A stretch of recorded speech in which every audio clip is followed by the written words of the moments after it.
vous dire un petit truc au temps de Noël. Gloire à Dieu au plus haut des cieux et sur la terre, paix pour ses bien-aimés. L'annonce des anges est là, devant les bergers, devant nous, comme une forme d'assurance qui nous est donnée aujourd'hui, en ce jour de Noël. Écoutons ce Noël 2021 au travers de 2 mots, la gloire et la paix. La gloire de Dieu, c'est surtout l'humilité de Dieu, et le mystère de Noël, c'est vraiment la gloire de Dieu qui vient vers nous sous les traits d'un enfant, l'enfant Jésus qui naît de façon très, très humble, très pauvre dans une étable. Et c'est pour ça que les anges chantent gloire à Dieu au plus haut des cieux. C'est cette grandeur qui est cachée au fond. C'est cette grandeur de Dieu, sa gloire qui écrase pas l'homme, mais qui l'invite à lever les yeux vers ce qui le dépasse, vers ce à quoi il est profondément appelé. Alors, la gloire de Dieu, c'est sa magnificence, comme son nom l'indique, c'est son pouvoir.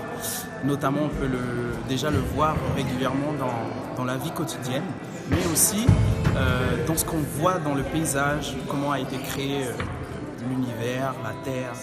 Et voilà, c'est des choses qui sont palpables. Et voilà, c'est un ressenti. La gloire de Dieu, c'est beaucoup de choses finalement. Ça peut être spirituel, comme le fait qu'il soit venu sur terre pour sauver les hommes. Voilà, c'est quelque chose d'assez miraculeux. Et puis il y a des choses visibles, comme la création, tout simplement. Voilà.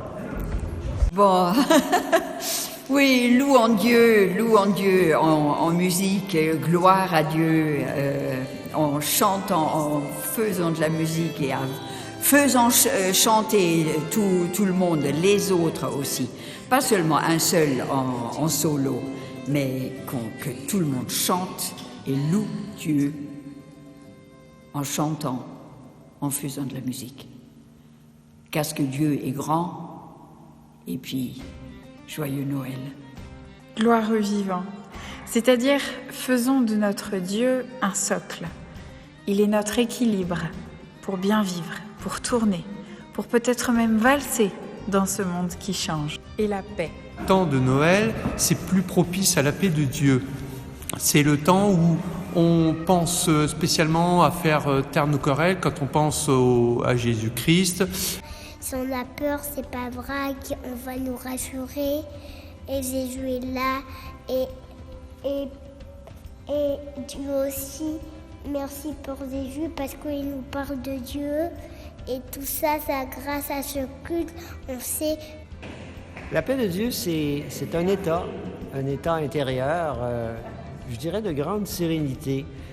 C'est une paix que le monde, que les événements, que tout ce qu'on vit autour de nous ne peut pas nous donner, mais que Dieu nous offre comme un grand cadeau. Et je pense que la paix de Dieu, il faut la recevoir simplement les mains ouvertes. On peut pas se l'approprier, mais si on ouvre les mains et qu'on demande à Dieu d'y déposer sa paix, il la dépose. Et elle ne reste pas seulement dans nos mains, mais elle descend dans le cœur et elle nous envahit complètement. C'est une paix qui devient totale, qui prend tout notre être et qui donne un grand, grand bien-être finalement. Où on pense, on est en paix. Le monde spécialement, peut-être c'est un espoir aussi que le moment où le monde fasse taire un petit peu ses querelles et pour ce temps-là, on est tous réunis, on est en paix aussi avec nos proches. Alors la paix de Dieu, pour moi, c'est avant tout un état d'âme. C'est quelque chose, c'est un don aussi offert par Dieu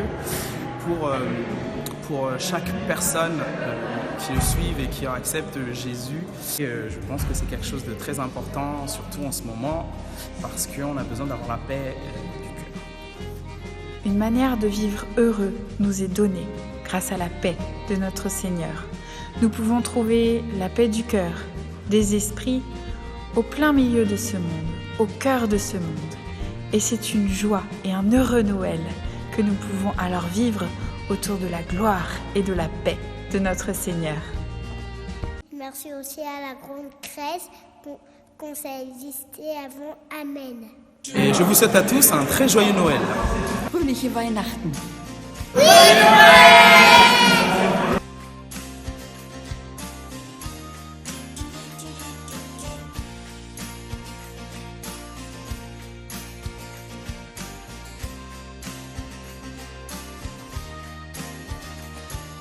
Je veux ton bonheur.